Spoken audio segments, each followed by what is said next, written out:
संजय पट्टनायक सभापति ओडिशा सरकारी आउटसोर्सिंग कर्मचारी महासंघ।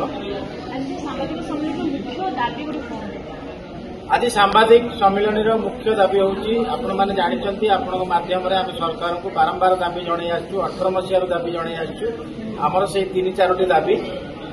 वर्तमान मुख्य समस्या है जो छटई कर्मचारी को पुनः नियुक्ति दि जाऊ एवं छटई बंद करा जाऊ। द्वितीय दाबी है डेली वेजेस आउटसोर्सिंग भितर किसी पार्थक्य न रखी एकक व्यवस्था करा जाऊ। एवं तृतीय दाबी है समस्त की स्थायी करा जाऊ। चतुर्थ समस्त को स्थायी करने पर्यंत जिते दिन प्रक्रिया जारी रहा 6 मास कि वर्षे से पर्यंत समस्त को सर्वनिम्न दरमा दि जाऊ एवं समस्त की जॉब सिक्यूरिटी दि जाऊ। सरकार पक्षर लिखित पढ़ा जाऊ जे क्या पढ़ा जीव ना।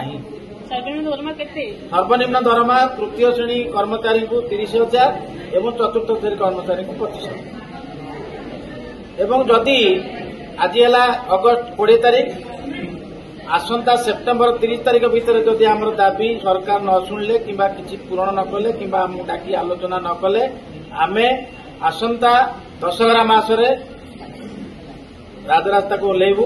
जेमिति आपणकर दुर्गा माँ महिषासुर को बध करते रक्तपात करके आम शांतिपूर्ण भाव में सरकार सांगे लड़िया राजरास्ता उठू।